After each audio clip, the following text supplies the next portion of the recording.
Siswa-siswi sekalian, pada kesempatan kali ini kita akan belajar di bab reaksi kesetimbangan. Ya, di reaksi kesetimbangan ini kita akan belajar mengenai reaksi kimia, kesetimbangan kimia, dan tetapan kesetimbangan. Ya, dalam reaksi kimia, reaksi itu dibedakan menjadi, jadi reaksi ini ada yang disebut dengan reaksi yang tidak dapat balik, ya, reaksi tidak dapat balik.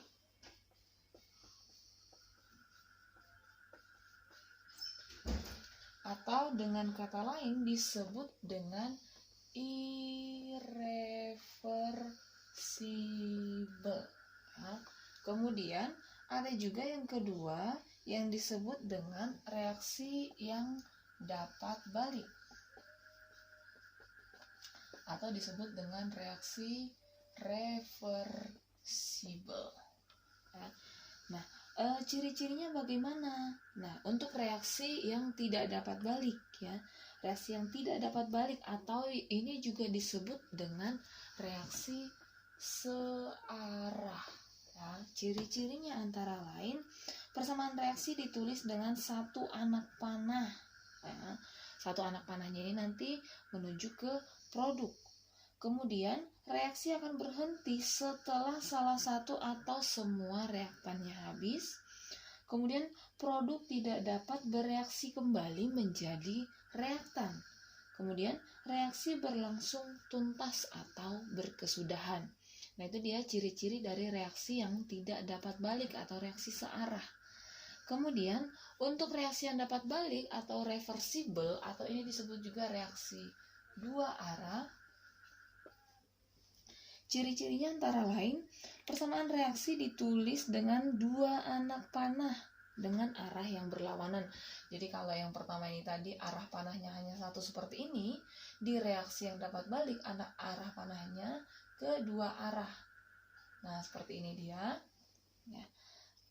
Kemudian ciri-ciri yang selanjutnya adalah reaktan bereaksi membentuk produk dan produk dapat bereaksi kembali menjadi reaktan.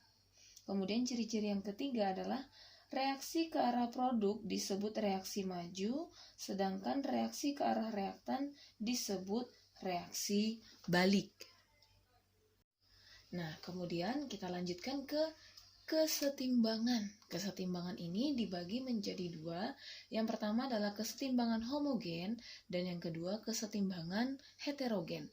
Nah, kesetimbangan homogen ini artinya dia sejenis, ya, kesetimbangan kimia yang di dalamnya terdapat satu macam wujud zat, ya.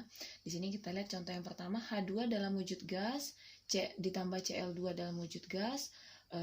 Ini berkesetimbangan membentuk 2 HCl dalam wujud gas. Jadi semuanya tuh wujudnya gas. Atau bisa juga NH4OH aki menghasilkan NH4 plus aki ditambah OH- aki.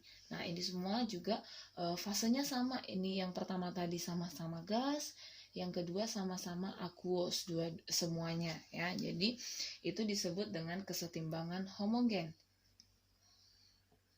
Kemudian yang kedua, kesetimbangan heterogen.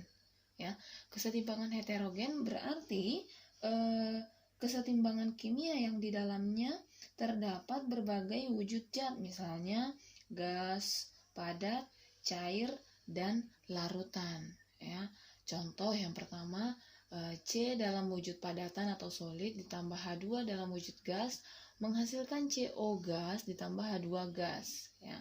Jadi ada padatan dengan gas.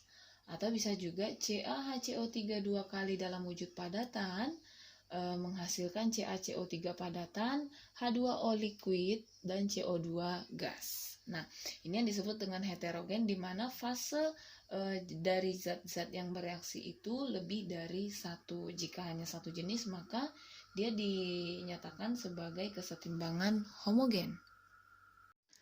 Kita lanjutkan ke tetapan kesetimbangan. Nah, jadi tetapan kesetimbangan di sini dilambangkan dengan KC, ya. merupakan hasil kali konsentrasi produk dibagi hasil kali konsentrasi reaktan yang dipangkatkan dengan koefisien masing-masing. Nah, kemudian di sini perlu kita ingat bahwa fase yang dipakai itu adalah gas dengan aqueous, sedangkan liquid dengan solid ini berdua ini tidak dipakai. Maksudnya bagaimana? Kita lihat untuk contoh yang pertama. Maka Nini menghitung nilai Kc sama dengan H2 ini dalam wujud gas, Cl2 dalam wujud gas, 2HCl dalam wujud gas. Di sini katanya merupakan hasil kali konsentrasi produk dibagi konsentrasi reaktan. Berarti produknya di sini ada konsentrasi dari si HCl ya. HCl karena yang merupakan produknya adalah HCl pangkat 2. Ya, kenapa HCl kita pakai? Karena dia gas ya. Jadi gas dengan aqueous itu dimasukkan ke dalam persamaan seperti ini. Nah, kemudian reaktan dibagi dengan reaktan berarti ada konsentrasi H2 dengan konsentrasi Cl2 ya. Kemudian untuk yang soal yang B ya, kita mau buat ini nilai Kc-nya. Kc sama dengan, nah kita ingat lagi yang dipakai itu hanya gas dan aqueous, sedangkan liquid dan solid tidak dipakai, berarti yang ini tidak kita pakai karena dia dalam wujud solid. Yang lainnya kita pakai, maka ini konsentrasi CO pangkat 1 karena koefisiennya 1, kemudian konsentrasi H2 ya, karena sama-sama produk berdua ini dia berada di atas, dibagi dengan yang ini tidak kita pakai karena dia solid, kemudian yang ini karena dia gas kita pakai, berarti konsentrasi H2O ya. Oke, kemudian yang ketiga, Kc sama dengan, nah kita ingat lagi yang dipakai gas dan aqueous ini dipakai,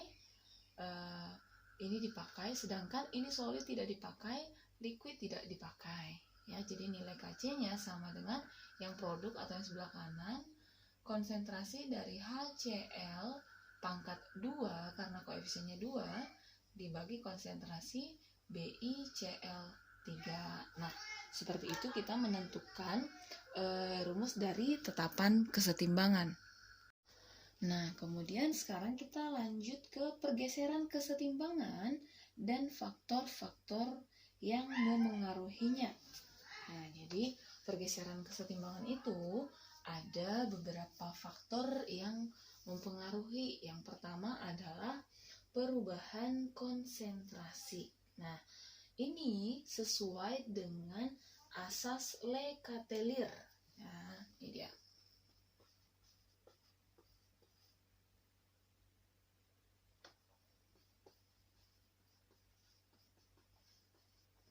Ya, asas Le Chatelier ya. Dia ini mengatakan bahwa sistem yang berada dalam kesetimbangan akan selalu berusaha untuk mempertahankan kesetimbangannya. Apabila terjadi aksi, maka sistem akan mengalami pergeseran agar kesetimbangan tercapai kembali. Nah, kemudian faktor-faktor yang mempengaruhi pergeseran kesetimbangan, yang pertama adalah konsentrasi. Nah, kita ingat yang sebelumnya bahwa yang berperan adalah gas dengan aqueous, sedangkan ini solid, tidak mempengaruhi ya. Nah, jika konsentrasi A ditambah, maka tidak ada pergeseran kesetimbangan karena dia wujudnya padatan atau solid yang tidak mempengaruhi pergeseran itu. Tapi kalau B yang ditambah, maka kesetimbangan akan bergeser ke arah kanan. Sebaliknya, jika AB2 yang ditambah, maka kesetimbangan akan bergeser ke arah kiri. Jadi ini sama dengan prinsip pipa U. Jadi ibaratnya dalam pipa U itu yang kondisi awalnya itu dia rata seperti ini misalnya.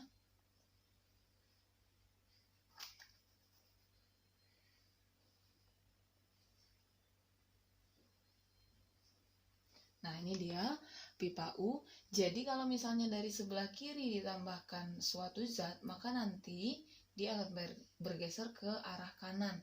Jika yang ditambah adalah dari sebelah kanan, maka dia akan bergeser ke kiri. Atau jika dari kanan diambil, nah ini misalnya keluar, maka dari kiri akan bergerak ke kanan, ya. Nah, itu dia yang dikatakan tadi, dia akan mengalami pergeseran kesetimbangan, ya. Mengalami pergeseran supaya apa? Supaya tercapai kesetimbangannya itu. Nah, jadi di sini mengenai perubahan konsentrasi, jika konsentrasi reaktan ditambah, maka dia akan ke produk. Jika konsentrasi produk yang ditambah, maka dia akan ke arah reaktan. Oke, kemudian yang kedua adalah perubahan volume dan tekanan. Nah, volume dan tekanan ini berbanding terbalik. Jadi artinya, jika volume diperbesar, maka tekanan diperkecil, atau jika tekanan diperkecil, maka volume diperbesar. Ya, kita lihat contohnya di sini, ada A ditambah B2 menghasilkan AB2 gas. Nah, tentang perubahan tekanan dan volume, ya, ini berhubungan dengan koefisien. Jadi di sini koefisiennya 1, koefisiennya 1, koefisiennya 1. Maka reaktan ini koefisiennya ada 2, produk ini koefisiennya ada 1. Ya, jadi lebih besar koefisien dari reaktan di sini. Nah, pada reaksi kesetimbangan, ya, apabila volume diperbesar, maka kesetimbangan akan bergeser ke arah koefisien yang lebih besar, ya, yaitu ke arah kiri. Itu tadi jika volumenya diperbesar. Otomatis kalau volume diperbesar, maka tekanan diperkecil. Ya, dia akan bergeser ke arah koefisien yang lebih besar. Sedangkan apabila volume diperkecil, maka tekanan diperbesar, maka nanti kesetimbangan itu akan bergeser ke arah yang koefisiennya kecil, ya. Seperti itu dia pengaruh dari volume dan tekanan. Kemudian selanjutnya adalah pengaruh dari perubahan suhu, ya. Pengaruh dari perubahan suhu ini terhadap kesetimbangan berkaitan dengan jenis reaksi kesetimbangan.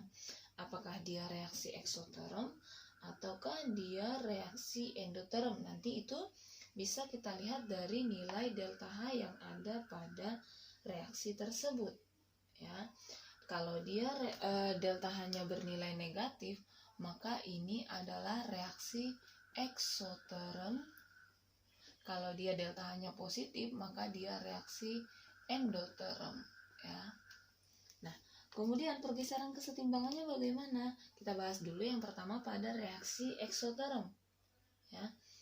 Reaksi ke kanan itu merupakan reaksi eksoterm tadi itu, dan reaksi ke kiri berarti itu adalah reaksi endoterm, ya. Maka jika suhunya diturunkan, kesetimbangan akan melepas kalor, maka dia akan bergeser ke arah eksoterm atau ke arah kanan. Dan sebaliknya juga, ya, apabila suhunya dinaikkan, kesetimbangan akan menerima kalor, maka kesetimbangannya ini, ya, pergeseran kesetimbangannya ini ke arah kiri atau ke arah endoterm. Nah, itu juga bisa kita lihat di contoh yang kedua. Ini adalah reaksi endoterm, ya. Reaksi ke kanan itu merupakan reaksi endoterm. Nah, apabila suhu dinaikkan, sistem ini akan menyerap kalor. Akibatnya, kesetimbangannya itu akan bergeser ke arah kanan atau ke arah endoterm. Dan sebaliknya juga, apabila suhu kesetimbangannya diturunkan, sistem akan melepaskan kalor. Akibatnya kesetimbangan akan bergeser ke arah eksoterm atau ke arah kiri. Nah, kemudian juga ada pengaruh dari katalis. Nah, katalis ini adalah zat yang ditambahkan untuk mempercepat laju reaksi, ya. Namun katalis ini tidak mempengaruhi pergeseran kesetimbangan. Jadi perannya itu hanya mempercepat laju reaksi. Kemudian selanjutnya kita masuk ke KC dan KP, ya. Contoh soal, sebanyak 0,8 mol gas HI terurai 25% dalam ruang 2 liter.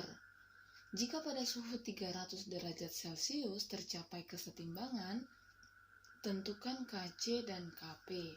Diketahui di sini tetapan gasnya atau R sama dengan 0,082 liter atm per mol Kelvin. Nah, jadi yang pertama kita buat dulu persamaan reaksinya. Ini penguraian dari gas HI. Jadi HI dalam wujud gas terurai menjadi H2 gas ditambah I2 gas. Ya. Kemudian di sini kita buat keadaan mula-mula reaksi dan setimbang. Mula-mula reaksi setimbang. Nah, katanya di sini mol gas HI-nya pada keadaan mula-mula adalah 0,8. Ini awalnya tidak ada. Ya. Kemudian terurainya itu sebanyak 25%. Artinya 25% dari 0,8 yaitu 0,2. Ya. Oke, sebelum ke situ, saya kelupaan. Sebelum ke situ, kita harus menyetarakan persamaan reaksi yang di atas dulu ya. Di sini hanya ada 2, I-nya ada 2, sedangkan di sini masih 1,1. Di sini kita tambahkan koefisien 2. Nah, jadi artinya untuk 2HI dia membutuhkan 0,2, maka untuk 1H dia membutuhkan 0,1 sesuai dengan perbandingan koefisien. Untuk 2 dia 0,2, berarti untuk 1 0,1. Ini untuk 1 juga 0,1. Maka kita hitung 0,8 ini dikurangkan, yang di sini ditambahkan. 0,6 ini 0,1, 0,1. Nah, kemudian kita mau menghitung nilai Kc ya. Nilai Kc berarti konsentrasi dari produk dibagi konsentrasi reaktan. Tapi di sini kita masih dapat molnya, jadi kita hitung dulu konsentrasi dari H2. Konsentrasi itu mol dibagi dengan volume, berarti molnya adalah 0,1 dibagi dengan 2 liter. Berapa itu? 0,1 dibagi 2, 0,05.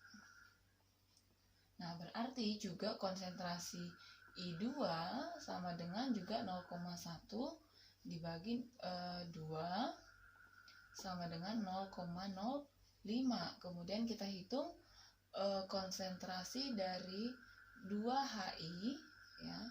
Konsentrasi dari HI sama dengan 0,6 per 2 sama dengan 0,3. Nah, kemudian kita buat rumus Kc-nya. Kc sama dengan konsentrasi produk dibagi reaktan, dan yang kita pakai adalah gas dengan aqueous. Maka ini konsentrasi dari H2 dibagi dengan konsentrasi dari dikali dengan konsentrasi I2 dibagi konsentrasi HI kuadrat ya. Karena di sini koefisiennya 2, kita masukkan H2-nya 0,05 dikali 0,05 dibagi 0,3. Nah, 0,05 dikali 0,05 sama dengan 2,5 kali 10 pangkat min 3 per 3 kali 10 pangkat min 1 ya. Maka hasilnya adalah 8,33 kali 10 pangkat min 3. Oke, itu dia untuk nilai Kc-nya. Sekarang kita masuk ke nilai Kp. Nah, kita buat di sini ya. Kp sama dengan Kc dikali RT pangkat delta N. Nah, itu dia rumusnya ya. Kp sama dengan Kc dikali RT pangkat delta N, dimana R ini tadi adalah tetapan gasnya, kemudian T itu adalah suhunya, delta N ini adalah selisih koefisien. Nah, koefisien dari produk dibagi reaktan. Maka ini Kc-nya tadi kita masukkan 8,33 kali 10 pangkat min 3 dikali R-nya 0,082 dikali suhunya adalah 300 derajat Celcius. Kita tambah ke Kelvin 273 berarti 573 pangkat delta N. Nah, di sini kita bikin catatannya untuk delta N sama dengan koefisien dari produk ini 1 tambah 1 dikurang koefisien reaktan 2, maka 2 dikurang 2 hasilnya 0. Nah, ini semua dipangkatkan dengan 0, maka ini 8,33 kali 10 pangkat min 3, semua bilangan yang dipangkatkan dengan 0 hasilnya 1, maka ini 8,33 kali 10 pangkat min 3. Nah, seperti itu kira-kira caranya untuk menghitung nilai Kc dan Kp. Diingat kembali bahwa kita hanya menggunakan gas dan aqueous. Kemudian pada reaksi mula-mula, reaksi dan setimbang, kita pakai pada keadaan setimbangnya, ya.